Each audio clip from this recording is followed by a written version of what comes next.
Welcome to Between Dimensions. I'm Lacey. And I'm Marley, and we're your Starseed Lightworker hosts. As collective ascension guides, we are always navigating our 3D and 5D worlds. In other words, we're between dimensions, learning to embody our multidimensionality just like you. During Between Dimensions, you get the best of both worlds 5D conversations in a 3D format. In this episode, we are joined by the lovely Sophie Sun. Sophie is the founder of Heka Living Light Temple. She is a life force activation facilitator and the author of the Priestess Oracle. We are going to be digging into Sophie's spiritual journey and the creation of Heka Living Light. Welcome, Sophie. We're so excited to speak with you today. Thank you so much, both of you. I'm super honored to be here today, and I'm so excited to start a conversation together and to share more of this magic. Thank you so much for having me. We are dying to dig into all of the questions on your work. There's so much to cover, from Heka Living Light to your facilitations and the Priestess Oracle. Of course, we can't leave that out. I want to start with the spiritual topic or icebreaker for tonight. So, viewers, you can respond in the chat. If you're watching the replay later, you can always put it in the comments. But tonight's question is, if you could ask Source one question and receive an unfiltered answer, what would you ask? So I'll start with you, Sophie. Oh, this is a very big one. Huh? If we could ask one question.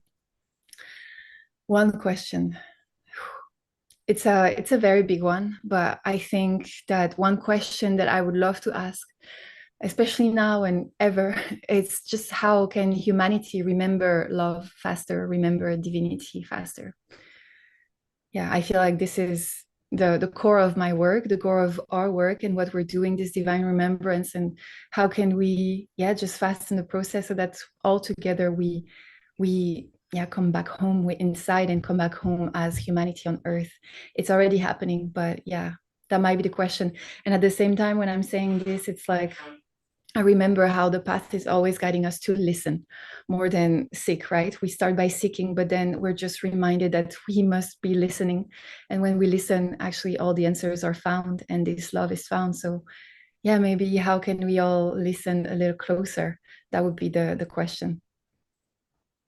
That's so funny that you say that, because Lacey and I have I feel like the last couple of days we've been having a lot of conversations about that, and how even like where we were when we started our spiritual journeys to where we are now, and how, you move from a place of, I think, you view spirit so externally to yourself versus like an embodied view and the state of being of how you are now, and moving from that place of like seeking for it versus remaining open to receiving it. Mhm. Yeah. Yeah. I think I feel like there's so many things I could ask for an unfiltered answer. Um, I I am curious, like, how many souls on Earth are like currently awake? Like, I Mm. am curious about that concept. Um, but maybe you can't completely quantify that either. And then the other side of me wants to ask something completely like non-related to something serious, and I'm curious about, like, there are always these mysteries, right, in like the world, and I always wonder, like, there's always these great mysteries, and I think of like Amelia Earhart, like, what happened to Amelia Earhart? Like, things like that. Like, there are always like these great unknowns, and I'm like, what happened? I'd like to know. Yes, the Bermuda Triangle explained from a higher consciousness. Or like, yeah, I think about that too, like the different portals. I think that'd be an interesting question, actually, is like, the status of where we are as a collective. And I think it's a question Lacey and I ask all the time at the root of the work that we do too, is like, how can we serve more for this ascension process we're going through, like on an individual scale and also on a collective scale? Like, is there something more we should be doing to help humanity remember, as kind of as you said, Sophie? Yeah, I love that question so much. I feel, that question has been leading me on this mission always, every day and every time I get lost or I get confused, I come back to that question. And I think for all of us to fall back into that question is necessary because this is where we can humble ourselves again, surrender again to the divine higher unfolding and higher aspect of us, but also of life and of this beautiful orchestration, and then start to act again from devotion, from reverence, from service, from love. So yeah, this question, I think it matters a lot. Yeah. So I think I kind of want to start at the beginning of your spiritual journey. What, like, how did it start for you? Was it something that you had from childhood on, or was it something you kind of activated and found later in life? I'm curious where it really started. Interesting, because there would be so many little angles, where to start the story. But I would say, yeah, I would say that I did not grow up in an environment that fed me with metaphysical informations, but I grew up in a very traditional and loving also environment, loving family. But I was always very different. So that's where it started. The misunderstanding of the world, of the society, of how living life on earth. Very since I was a kid, very young, I was just asking all these questions that no one around me asked, and a lot of people didn't have the answers for me. So I was just known as the one who asks a lot of questions, but I had no answers. So that became a frustration. So as I was growing up and up with so many more questions coming and more rebellious, rebellion against what I was being given and served by my peers, by my elders. This is how you're going to live your life. This is now you have to choose what you want to study and all these things, and then choose a job and things like that. There was always like a big no, no, no, no, no since I'm young. So when I grew up, I think around turning 18 years old, I was very sure in myself that I couldn't be a part of the matrix system, let's call it, but at least the system that I was seeing everywhere. But I had no other inspiration.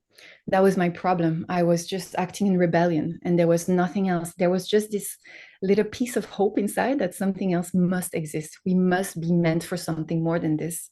And it is that little thing inside of me that led me to find some books.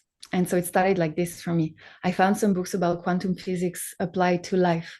And that was groundbreaking for my mind, because I was finally understanding the universe in the way that made actually sense to me. So that was the first time that meaning was coming. I could understand a little bit more of life. And then I started to study a little bit more the psychology, the hypersensitivities, started to, study energetics and subtle layers, subtle realm, and then expansion towards the multidimensional layers of reality, but also human body. And one thing led to another. At 20, I was hypnotherapist and NLP coach and energy practitioner back in France. And then, after a while, COVID happened and I moved to Bali, my heart home. And in Bali, what I experienced was exceptional, because it was the embodied, sensational experience of everything I had read, and I was big on my spiritual practice back in France, but I wasn't having a community with whom to amplify each other's, beliefs and in these infinite possibilities and gifts and energy and all of that. But in Bali, I found that the land was amplifying me. It was helping me remember more of this truth, of divinity, of abundance, of synchronicity, of magic, and the people too. And so this community and me living there for several years, this is what unlocked something way, way beyond what I had learned or read or conceptualized before, and what now I call Heka Living Light. But yeah, it happened like a powerful awakening. It's almost like, the teenage years and then study, because I studied many years around all these different movements, currents, and Ayurveda and yoga and energetics and quantum physics and all of that psychology. All of this, I prepare my mind first. I slowly prepared my heart too. And then when I arrived in Bali, my body completely restructured around those full preparation, this new consciousness, basically, that I was about to unlock and rise into. And now the awakening is, wow, I could not have imagined this 10 years ago. That's, I guess, what I mean. It's more magic and more powerful and more extraordinary than I could ever think when I was that kid who didn't know and just had so many questions. Wow, that's amazing. I never would have guessed that you started with like hypnotherapy and like that's so interesting. And that is quite I think a like a running track to get you to where you are, right? Like you said, like preparing your mind. I find that to be fascinating. So when we talk about Heka Living Light, let's go into that a little bit deeper. Like how did this name come to you, this concept, this consciousness? Like how did that I know you said Bali kind of activated it and it gave you this community in this space, which I do think community is very pivotal for a lot of us on our paths. But I'm just very curious, like uh, how this really moved through you to where you knew that you needed to bring this to other people. Mm. Thank you for that question. Yeah, yeah, very interesting. First of all, about the name Heka Living Light, I feel and I know it's always evolving. So right now, in this moment in time, in our consciousness and our understanding, this is what is coming through to kind of express accurately or mostly accurate this frequency that is unspeakable of, right? But it is a beautiful word to try and express it. But yeah, the way it came like a full blast from within my visceral divine essence. Let's say it's life force energy. It's pure energy of life, of magic, the magic of creation. It's the energy that makes everything alive in all dimensions whatsoever of life itself. It's the energy of the gods. It's the energy of Christ consciousness, and that is within all of us. And for me, like for so many people now today, at some point of deep surrender, because for me it did not happen through pushing or through forcing or through practices that are leading to a certain awakening within the body. For me it happened as a divine event, a gift, a blessing that is given in a moment of deep surrender. And this is the, I would say, yeah, the very important core essence of my work and what I'm here to bring, and the way it had happened to me. It is through divine surrender that the most magical things can actually birth on their own, you know, in a very natural, easeful, graceful way. So it is how it happened. I fully surrendered in a space that was amplified, that was held by people who already had surrendered themselves and embodied these frequencies. And when we met, this amplification was like no other. And of course, there's not just the space and the amplification, there's also the blueprints and the purposes of different souls. For me, I had, now we know, a big purpose around this work and with this particular frequency. So the moment I met it in this way, in this beautiful space, it met me in all of my different parts, all of my aspects. It was like the most massive explosion in all of my layers, my different bodies. Everything just opened. It was like a big bang inside myself. Like I was finally seeing, but it's not like I discovered something new, not at all. There was nothing from the mind. If ever, the mind was just witnessing the beauty of what was happening, but the awakening was truly embodied. It was like my entire system in the physical, the nervous system, the energy field opened up and restructured. It was like finally the light body was activating. And so it was catching up with all the elevation that I had already studied or previewed or kind of activated in other ways. But this time it was anchoring through the body. That changed everything. And the first time it happened to me in this way, in that surrendered place and this big boom, it feels like the most home you have ever felt. I had never felt so at home. In that moment of expansion of divine surrendered and remembrance, it's like, this is who we are. This is our nature. Oh, I see now, without having all the, you know, linear answers to life and meaning and whatever future past. Somehow there was no question left, because the level of presence and unity was too big to leave any question. Love, grief, beauty, everything was one in a very sacred way. And yeah, there was no question anymore. And rapidly, just a month after I was integrating that experience, that shifted everything in my body. I wasn't feeling my physical limits anymore. I was only feeling energy, even though I was very much here and now. I was seeing blurry for a few days with my real eyes. It was all blur. And this was extremely, almost painful. It was like pulsating, opening in a whole new way. It was so hard for me to hold a conversation with another human being because I could feel all the different layers of just different dimensions of our consciousness at the same time, beyond the physical, while being super present. I will acknowledge there was absolutely no outside medicine involved. Everything I'm talking about is us and our own energy, right? In this surrendered place. So this was all happening, these mystical experiences from devoted and from this divine event. But then after integrating that, it felt like this energy of life, of God, had merged with my own intuition, which I was already very devoted to listen carefully, always, and just coming back to humbleness, listening what is, the highest message, the highest guidance. But this time it felt like it had merged together. And so this intelligence was now becoming my intuition. And as I was following it, it was so clear I needed to transmit it. I had this feeling that it wouldn't be me transmitting it, but at the time I didn't have any knowledge whatsoever. So I was quite alone in that process of just beginning to understand what this is. I just felt like this needed to be shared. So I called a couple of friends. The moment I felt that, I called two friends and I said, something's happening. It's really beautiful. I don't know what it is. Are you willing to come over, lay down and surrender? And yeah, trust me. And I was Awesome trusting. though. Yeah. Wow.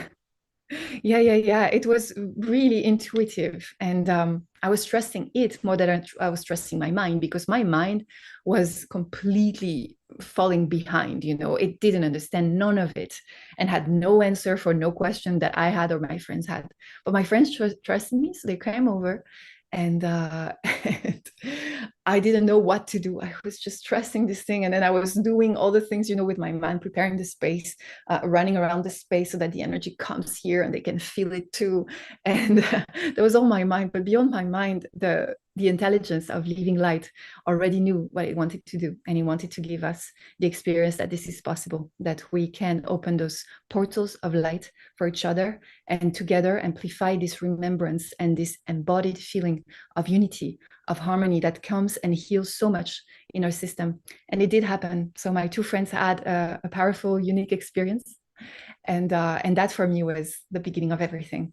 So I spent 6 months doing that, intuitively opening these spaces. And it was magnificent. Every time I was learning more because I had to surrender. I had, again, no information about it, no data. So I was gathering data and understanding, and we would all be in surrender. So of course, the highest experiences would happen. And I would see that this space is so light. There was no shadow to it, no density to it. On the contrary, we were always coming in immense love, immense light, immense remembrance from doing nothing. And the doing nothing and devotedly surrendering was making us access these incredible divine experiences. That was exceptional. But yeah, I had also many questions coming to me and I didn't have the answers. And after a while, the goddess guided me to two mentors in Spain that had already gone through a similar path and were doing Kundalini activation, Kundalini awakening as we know it, with this name, which I don't use now. But yeah, I went to do a training with them, which really helped my mind to make peace with what was happening all this time and to understand a little bit more of just the pieces of information that we can explain this process, basically. And that allowed me to anchor myself in this mission and serve it every day ever since. That was 4 years ago. Wow. There's a lot there. I was going to ask you about the community piece and if you had any mentors, but you already answered that. Um, I think so I'm intrigued by the concept that you said you started to feel like after you had that activation, you started to almost like feel the different dimension densities, like, and everything that everyone's experiencing, because I think that so I'm very intrigued by that just because the nature of our work, we're always talking about like 3D, 4D, 5D. And I think that the misconception sometimes people have is that they like think they had to completely unplug from one to be in to exist in another. And we're always talking about embracing multidimensionality. Like it's about existing all at once and understanding like the whole rather than like I have to pick and choose kind of thing because we do live in a 3D world. Um, so what did that feel like? Was it like overwhelming? Because I imagine it would be like a lot of like sensory overload. Absolutely. I feel like a lot of us who have explored multidimensionality already have these experiences. And sometimes when they come so big, it's not just a glimpse, it's actually a full restructuration of DNA, of energy body, of the nervous system, sometimes even the physical. So that creates so much transformation. It is definitely overwhelming at times. For me, it was overwhelming in the most wonderful way, but also in a very human way, where I had to deeply process the new way I was existing and I was feeling myself, because indeed it changes your perception of everything, your perception of even existing right now. So the process of integration is the most important. Indeed, it's no use to anyone, and it is not even enjoyable to shoot out in those higher dimensions and not do anything about it here, and then you come back here and you don't know how to be a human anymore. For a while, I didn't know how to talk to people who didn't have my experiences. And so I was just completely disassociated from the reality that was going on. But that's also okay. It is something that for all of us who are awakening again, we are awakening very fast right now to multidimensionality. When we come from an analog world, like us as kids, we were living in analog, we were living in super old traditional conditioning of society.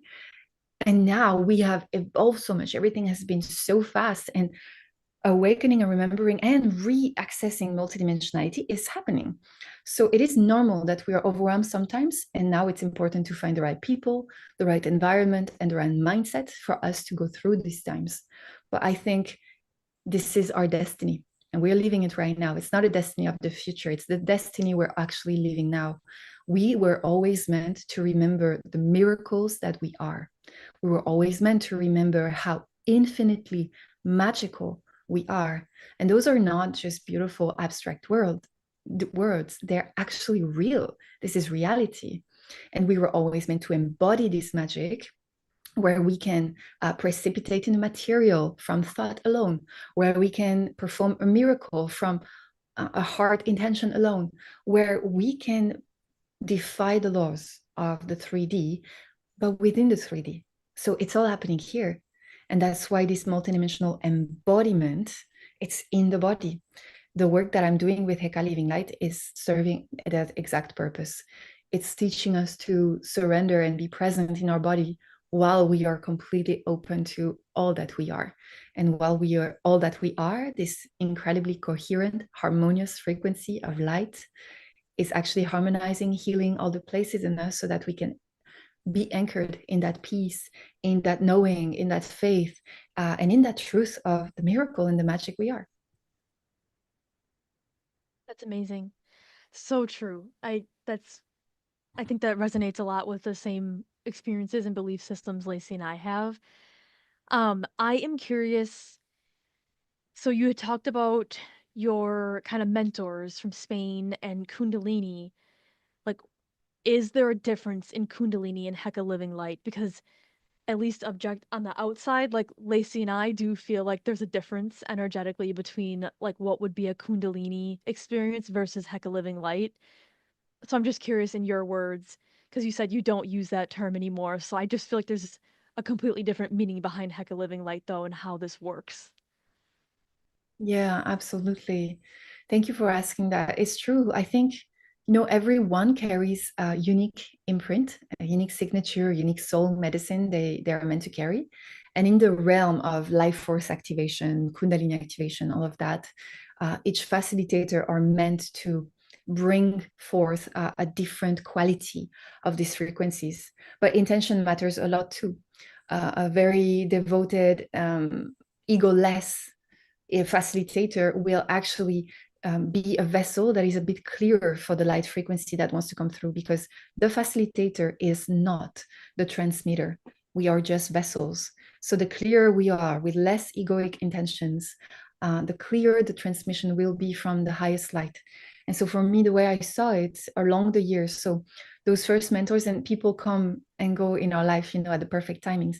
At that time, 4 years ago, it was some of the only people that had walked this path ahead of me, ahead of us. We were just a few facilitators back then. So yeah, it was incredibly beautiful to receive some guidance. And at the same time, the way that they were, calling it and sharing it through Kundalini activation.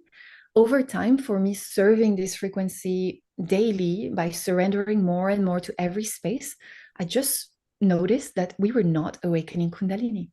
That Kundalini is a very specific aspect of life force energy, and a very specific also ancient wisdom from India.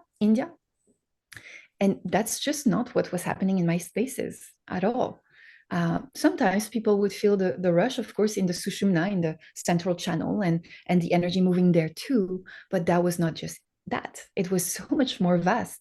So I started to call it life force energy, which is more accurate. We are working with all life force that is moving in every way. It's super vast. It's everywhere, even outside, in between all of us. And then along this journey, I guess my own soul and what I am meant to bring here. I was in Egypt, taking a group for the first time there, actually. And as I was just before welcoming them for a training, a Heka facilitator training, it was not Heka at the time, it was Life Force Activation. Well, I was meditating on the Nile, and I received from my guides this word, Heka. And I didn't know at the time, but Heka, it was already a real word. It is a word from ancient Egyptian, and it means the magic with a big M, the force of the gods, the force of creation, the life force energy. And that felt incredibly, incredibly perfect and so precise. And I received this information that I was meant to call the word that I'm giving out there and that I'm serving, Heka. And so Heka portals, Heka activation, the portals of pure life, of pure magic. And the more we went with that, and I gave and led different initiation trainings all over the world and also in Egypt. Well, we started to see that the field is always evolving. The more we surrender and we allow this light inside of us to grow, to evolve, to take more space, the more it rises our consciousness, our understanding of the whole reality landscape, and the more the frequency reveals itself to its higher octaves.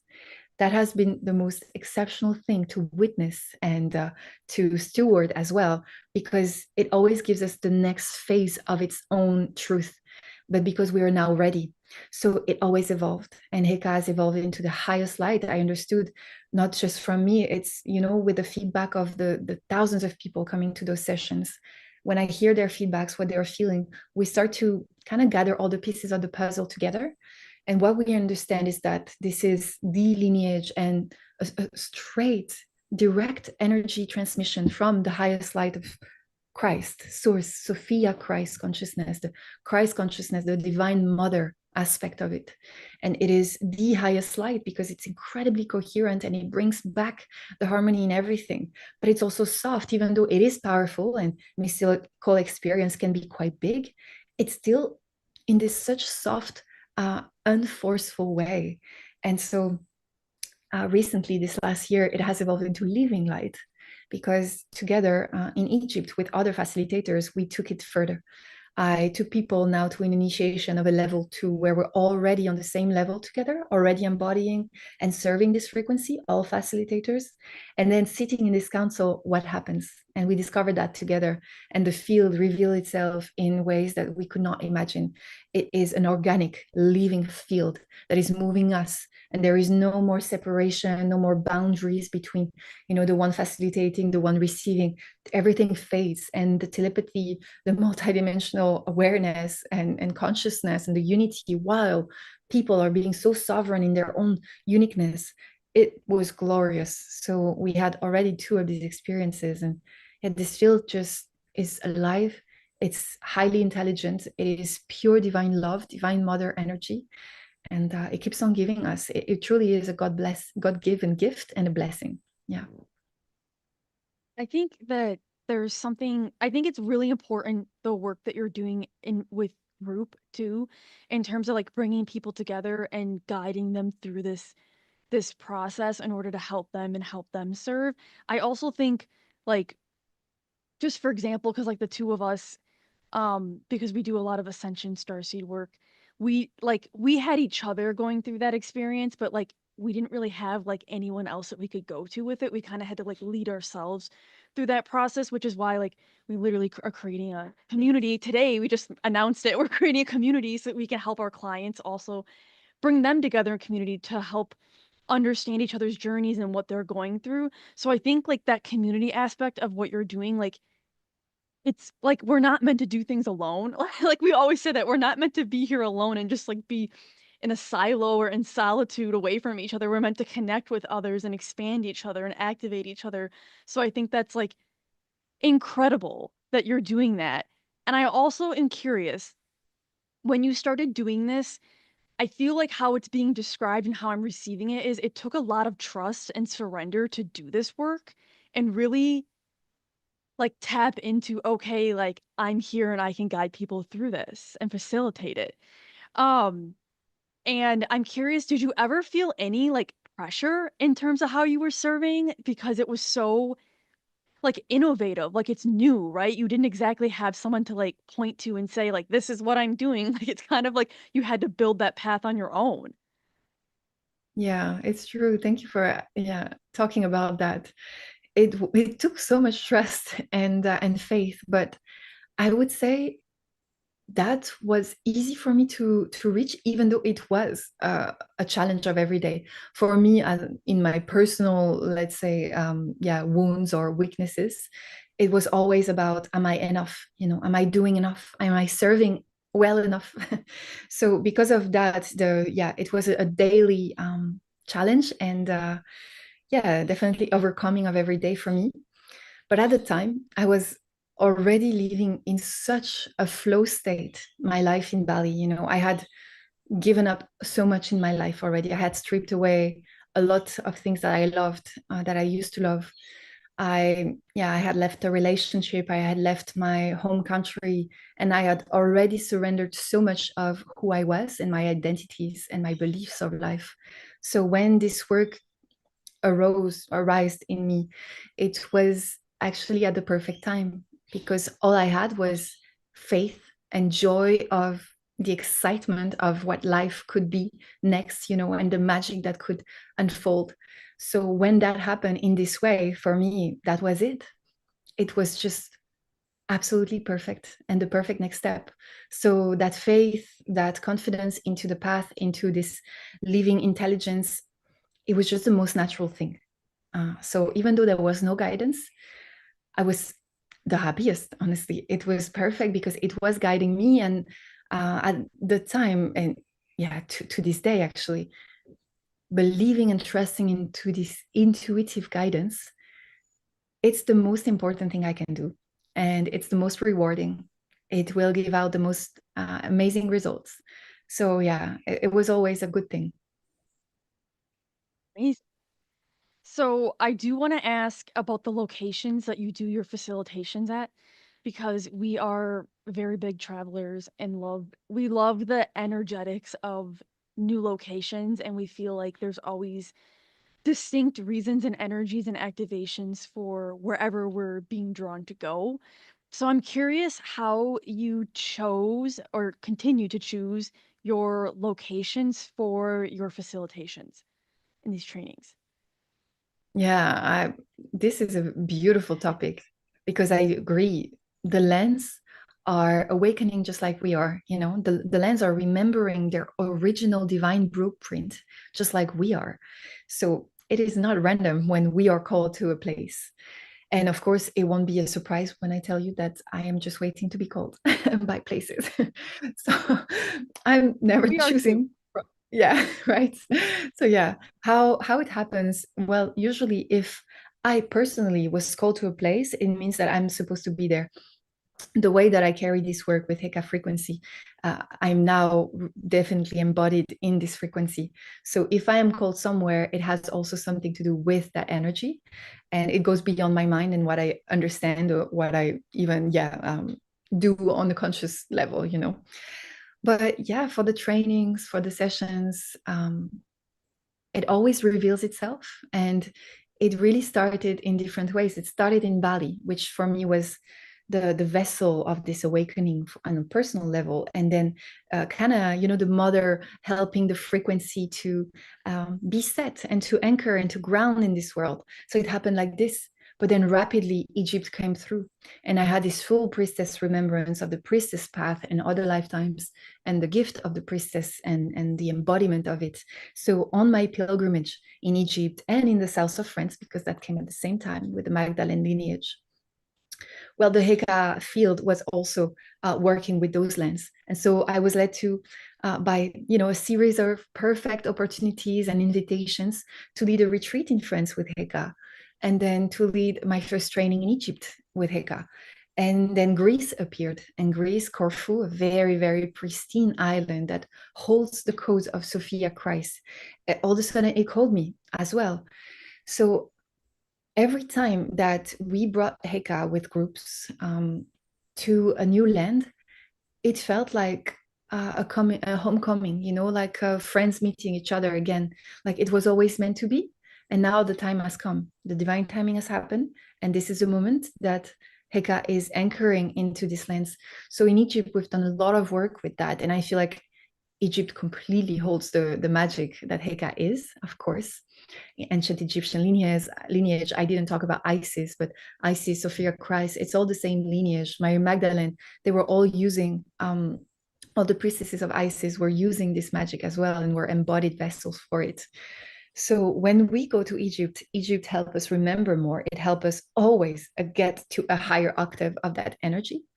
But in return, us allowing this energy to come through and to be as us, but also being the bridge, we actually bridge it down into the ley lines, into the grid work, the grid consciousness of Earth.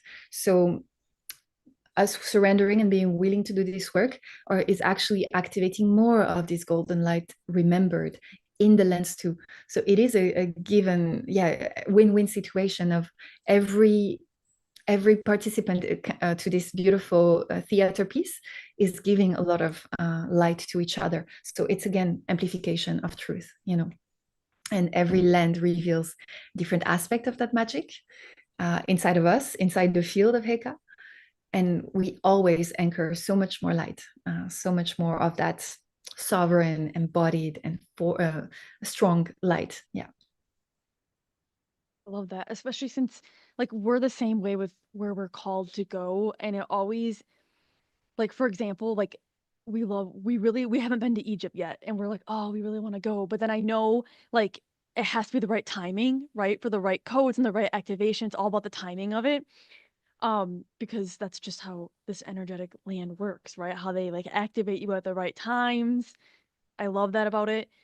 Um, you did talk about blueprints, like each soul having different blueprints, and I'm curious, does that mean that the activations like impact people differently, like because of their unique blueprint? Do you see it like translate differently in how it affects them? Yeah, definitely.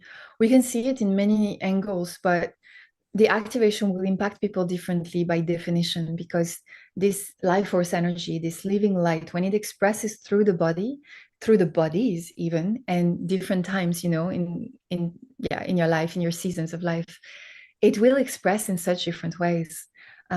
It will express in different ways because of the armors that you may have there, you know, the armors that prevent you to access the fullness of who you are, which is totally normal. That's the process of remembering and reaccessing it.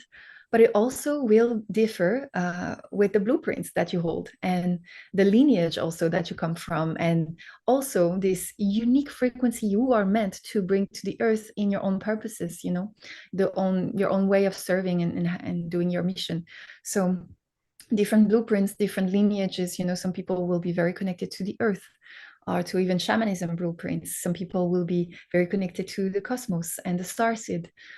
Some people will be connected to the waters, the ocean, and some others will be incredibly devoted to the goddess and bringing back the priestess templates, the devoted, yeah, walking priestess on earth. So there is many blueprints, way much more than what I just shared, and they are not finite. They are not identities to limit ourselves into, but there are definitely different aspects of the infinity that life is, that our souls are, and we have lived many lifetimes, yeah, before or at the same time. So there are many gifts, many incredible capacities, abilities, competences that we have, that we're just reclaiming through those blueprints. What is beautiful, and circling back to community, is that I talk a lot about amplification because this work is all about resonances. It's resonating energy. So we create a space of resonance for people to come and resonate with it. But then people coming together with all of this infinite magic and different blueprints and important frequencies to carry. And we amplify that in each other. So when we meet and we have a certain familiarity in the soul codex, then it will actually awaken. For example, in sessions, my light language is quite awakened. And so when I facilitate a session in person, there's a lot of that. For someone who has never awakened their light language, if they are in my session, they might very much awaken it all of a sudden, just because my thing was awakening their thing that was always there, just dormant. And then amplification allowed this to be birthed again. So yeah, we are activating each other's gifts, each other blueprints. We are not limited to one. We can access anything, and yeah, it's quite powerful. No, that's beautiful. I think and the same can be said too, I'm sure, with like the facilitators that you are training as well. I'm sure there's different activations within them and how they carry that life force energy into their own healing, into their own work with others. Yeah, absolutely. Yes, I think we should talk about the Priestess Oracle. Um, it's a beautiful deck. We have a lot of viewers and just individuals in our network that actually like use this deck and always talk so much about the energy and the codes within it. And of course, whenever you, I think, purchase an Oracle deck and are using a deck for divination, it takes time to like acquaint yourself with the energy, right? Acquaint yourself with the energy and how you want to use it. Um, and Lacey, I think you should tell about this is Lacey's deck. Yeah. So the first time I was using this, I went through, I was reading the booklet, reading everything. Um, and I felt like I needed to just experience the codes and the energy of the cards before I just like started using them. And so I kind of like put them face down, I spread them out, and I was feeling the energy come off of them, and I was feeling particularly called to a particular part of the deck. And so I was hovering and I picked up a card. Of course, the first card that I pulled was the Lyra card, and I am a Lyran starseed, like very connected to Lyra. That's what I channel most often. That's the lineage that I connect with the most. So I was like blown away that I hadn't even looked at like what was in the deck, and that's what I pulled. It felt very like divine and resonant with me and my experience with the deck. So Wow. That is powerful. Wow. I'm so glad you had that experience. And yeah, it has been resonating this much because when I created the Priestess Oracle, I do have this feeling that just a different shape and form, it was a Heka Living Light transmission from the Divine Mother, from this higher intelligence that is within all of us. And so it does carry this frequency. And now it's almost like you get to have that through this physical item, you know? So it is a new way of sharing this light frequency with the world. And I'm so incredibly grateful to hear about your experience and other people experiences with this deck because yeah, apparently it has been quite connected and quite resonant with who they are. Yeah. can you tell us a little bit about how this deck came to you and how you received the inspiration that you needed to create this tool for people. Yeah. Well, I had been on my journey for a few years already, especially the priestess remembrance journey, with Egypt and all of that. And I was so connected to it. It felt like Egypt was the motherland for me that gave me back my wings, that gave me back my codes of golden light and all of this remembrance. And I'm very connected to Isis, goddess Isis, very, very devoted and connected to her. And I love oracles. I love anything art and beauty. I love to touch this beauty. I love the golden frequency also in everything I see and touch. And among the oracles, I'm a fan of the Isis Oracle of Alana Fairchild, and that was definitely top oracle for me because it's one of the only oracles of Egypt related, and this one is devoted to Isis, so even better. But I did have, this inspiration on a personal level of like, I would love to create my own dream oracle one day with all the codes that Egypt gave me and all of these incredible energy consciousnesses from ancient Egyptian and cosmic, of course, realities around it. I would love to create my dream oracle. Basically, it came from that. And then I was talking to a friend, one of my best friends, a French man that lives in Bali too. And he has a company that creates Tao and Oracle, Earth, Moon, and Magic, it's called. And as we were all talking together, I think I share about that. And it's like, girl, let's just do it. And so that's one day I remember I was like, you know what? We're actually going to do it.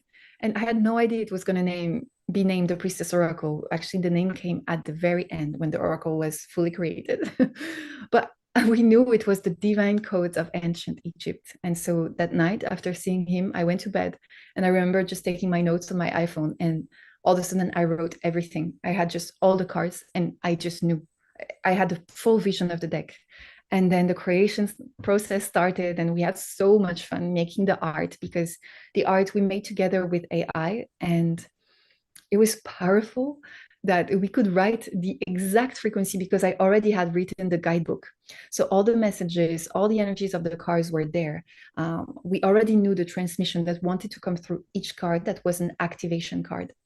So then playing with AI with prompting the exact frequency and then going through the images offered by AI and knowing exactly when the one is there because I was feeling it like, oh my God, this is the one. That was such an interesting process. I had never worked with AI like this before. And it actually was serving the divine inspiration, which was quite impressive. So then we had fun choosing, all the materials, the colors, all of that. And we had also a friend going into a deep ceremony with Egyptian music I gave her, the guidebook I gave her. She went in Blue Lotus tea. She went into this powerful ceremony, channeling the energy of the oracle. And the goal of it was for her to channel it into light codes. So she is the one who wrote all the light language that you see on the box and that is on the back of the cards and also on the side of each card. And so she channeled those 6 lines when we asked her, the human mind, we're like, okay, we have our prototype. I think 2 lines would be perfect. If you can channel light code that is from the deck of 2 lines. And then she gives us 6 lines and we're like, interesting. Why do we have all of these? And it I actually just, became the back of the card because it was perfect. And I just that I just imagine her being like, yeah, hold on, let me put an order in with source. It's 6 lines. Like exactly, which we love, and my friend with whom I'm creating this oracle is also very surrendered to the guidance and to what is meant to be. So for us, it was just like a beautiful thing to receive even more. So yeah, we made that happen. And when I tuned into the light codes of this oracle that was not meant to be related with Heka, well, actually, even though of course it is, when I tuned into those light codes and I was feeling into them in meditation, I felt Heka.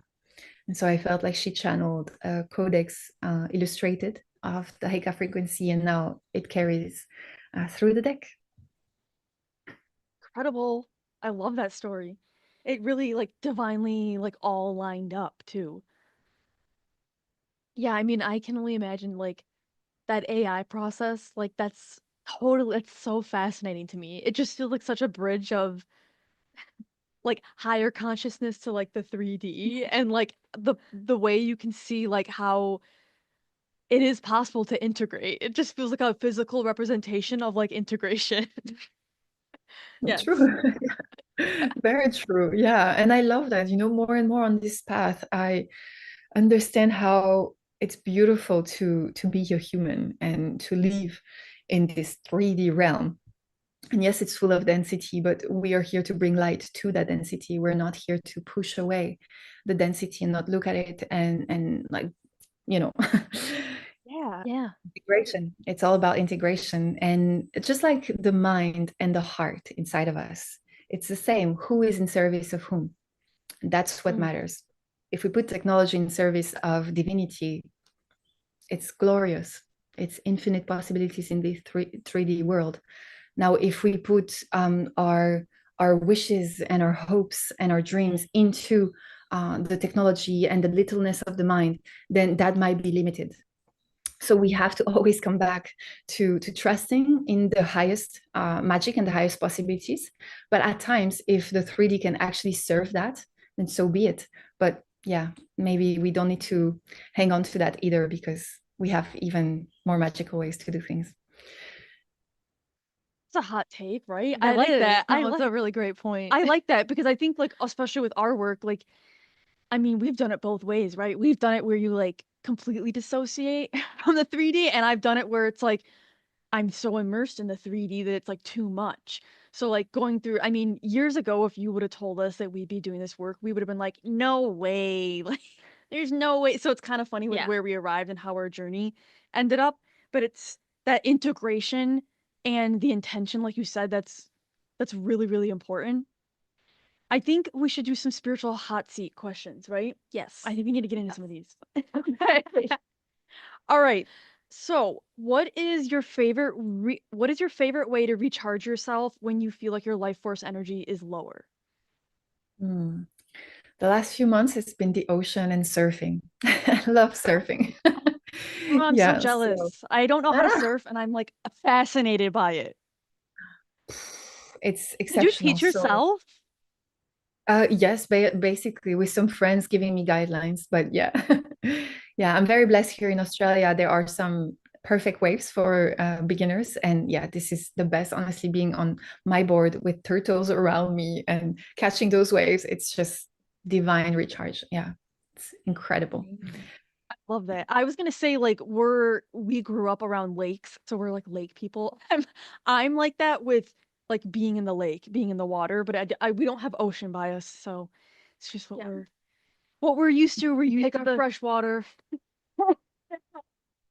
whether it's like laying out in it or like we're water skiers, so Yeah. we like to be on top of the water too, going fast, riding the waves that way. Basically having fun. I feel like that's a great way to reset or recharge. Like rest is important, but also if you can, I find that when you do an activity for like pure enjoyment and fun, like that's what really brings you to the present. And I think that you're better able to receive and actually recharge that way. Absolutely. I feel like it's taking us away from the mind loops, we can sometimes get stuck in. And especially when you do something fun in nature, that's like, yeah, super, super beneficial. It will help us recharge and even more. Yeah. Who would be your dream collaborator, dead or alive? Mm. Oh, so interesting. Dream It's a really collaborator. hard question. Yeah. So many possibilities. Oh, I think Jesus Christ. I love that. Yeah, I would love to. Yeah, I would love him to be here with us and show us a few tricks and continue to teach us in person, even though he's always doing that. Yeah, I feel like he still is in other ways, but the perfect embodiment of God, of miracles, of possibilities. Yeah. So yeah, him definitely.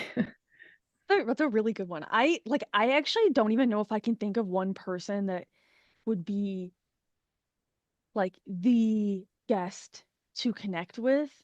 Um, Yeah, that's I feel like I'm making a lot of that happen already in my life. Like very well in fortunately, the like 3D. I feel like in the 3D world, yeah, in the real, but like, yeah, Jesus Christ is a great answer. Like that is an energy. That is an energy, right? Like, I could see doing it with I could see like Sekhmet too, like connecting to that energy. Like I think that's really oh powerful. yeah. So Some I like feel like that ancient divine. that would be actually, yeah, that's a good point. Some of that like ancient divine wisdom, I think that'd be cool. There'd be some leaders, I think, or oracles from that time period that, if we're looking at linear time, that I think would be phenomenal. Yes. Yeah. Is there any spiritual words that you feel like are a buzzword or are misused on social media all the time? Hmm. In my line of work, I would say Kundalini activation. This is often misused, yeah, unfortunately, because I see people misusing it, thinking, kind of trying to force that awakening because unconsciously they're thinking that if we have this one full awakening of enlightenment, then everything is better and is fixed. So yeah, I see this misconception as a misleading sometimes by some facilitators, or just misinformation for most people. Yeah. Yeah, I think that makes sense. I'm trying to think of what mine would be that I feel like is misused. I think, um, honestly, like, I feel like my pet peeve is like how individuals describe, how do I want to say this? I think like what comes to mind is there's like a lot of new earth or like ascension people or guides or leaders that kind of, I just want to say like use fear in like Mm, teachings. Like they'll Mhm. use fear of like different people that are in power and like outsource them to like they're this entity that's really bad. And I don't like in my work and how I receive from source, I'm like, I don't believe that. Like I don't believe that. I just think that we all have different purposes and it's part of the dualistic environment on Earth that like is serving a purpose for our growth as humans. So I think like that's what comes to mind for me. yeah, I mean it's the polarity spectrum, I think. Like positive and negative, good and bad. Like how we use those words and how we define them and the true intention behind it and the understanding behind it, I think can sometimes be different across different groups. Yeah, absolutely. But this is very valid point, and I think it's something. It's again this reclamation of our own sovereignty, and being able to discern what is true for you, what is not true. And it's true that people in places of power have sometimes used fear to consciously or unconsciously exert more power. But it is our job to discern that and to really stay grounded in our own truth, our own connection with source, our own knowing that we are the highest light and that nothing is in our way, nothing, just us, nothing is a threat. Exactly. If you only have 1 hour to spend doing something for yourself, what are you going to do with it? Surf. This is the only thing I see, but I'm seeing like a little, nuance of it. Surfing with dolphins. Oh, Yep. I like that. That's a playful energy there. yeah. Yes. Yeah, I would love that. Surfing with dolphins, surfing with me, and just feeling connected to everything, pure unity through playfulness, through presence, and through, yeah, love. Yeah, I think I'm most likely going to spend it by water, but I think of like almost like reading a book, like doing something quiet for myself that maybe like normal daily life would distract from. And um I think it's underrated. Like having time to yourself where you get to read a book without interruptions is really underrated. Yeah. I mean, I think in general this isn't one thing, but like the f- like the freedom to do whatever you want in that 1 hour, I think just like no obligations, like relieving myself of the obligation so that I could choose whether it's like I'm going to be lazy or I'm going to be active or I'm going outside. Like just that alone, I think would be enough for me to fulfill. I understand. I get it. Yeah, this is the most important, I think, for all of us. Mm. Last one, in 3 words or less, what is the meaning of life? Love. Yeah, love. We all do so much fancy things, you know, and fancy remembrance and fancy stories, and it's wonderful. We are brilliant and full of life, but yeah, love is everything. It's amazing. For me, I'll do 3 words, full spectrum immersion. I was gonna say if I had to choose 3, it would be like love, unity, and I want to say like wholeness, if that makes sense. Kind of like the whole, like being one, but that's kind of like the same as unity. But I just think there's Beautiful. so much to experience as a human, and we shouldn't shut ourselves out to it. Oh yeah, we are never ever bored. There's always something. Yeah. Yeah, it's a rich life. It is. All right. Well, I think we are going to close down. Sophie, can you tell all of the viewers how they can work with you and get in touch with you? Yeah. So ideally get in touch with me on Instagram. It's Sophie Sun, Sophie Sophie Sun, and also my website, sophiesun.co, co. Yeah, I post everything there. I share messages, I share prayers, I share informations about what is happening when we go on those pilgrimages and journeys, and everything we discover about this life, this consciousness, the evolution. And of course, I always welcome you in my activation. So I hold them weekly online. And there's always a training ahead, an initiation for those who feel the call to become a vessel for this frequency as well. So yeah, we can always be in contact, and you can find out so many things on my website, my YouTube as well, Sophie Sun. There's plenty of videos we made there, interviews and art videos too about this frequency and testimonials. And yeah, people can find a lot of infos on all those 3 things: Instagram, website, and YouTube. Beautiful, beautiful. Thank you for joining us live.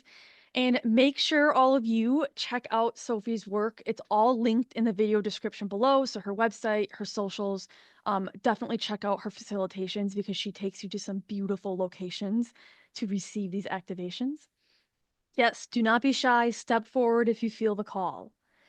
And if you enjoyed this conversation, you can like, comment, share, and subscribe on YouTube. You can also connect with Lacey and I on Instagram, Facebook, and TikTok at Twin Essence LLC.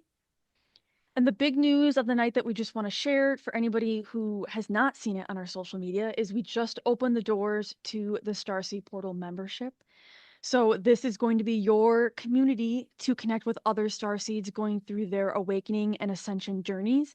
So it is going to be bi-monthly calls, live calls that are going to be recorded if you can't attend them live. But we are going to be providing starseed transmissions to support you on your journey, as well as channel teachings, Q&As, all sorts of great information in there, and a space for you to connect to other starseeds that are going through their journey. We are offering a very, very special deal right now to celebrate the opening of this membership and community that we're creating. And the first 10 individuals who sign up are going to receive the founding member price of $33 per month. After that, it'll go up to $55 per month. So all of that is on our twinessence.com website. So, and we'll also link it in the video description below. But we're very, very excited to offer this space to everyone. All right, we will see you all next time with Chintal Kakea, and that will be on March 22nd at 9 a.m. Central Time, 10 a.m. Eastern Time, 3 p.m. London time. Thank you Thank you, so much. Sophie. Thank you for having me. I really enjoyed being here together. Thank you so much. Yeah, wishing you all beautiful, beautiful day.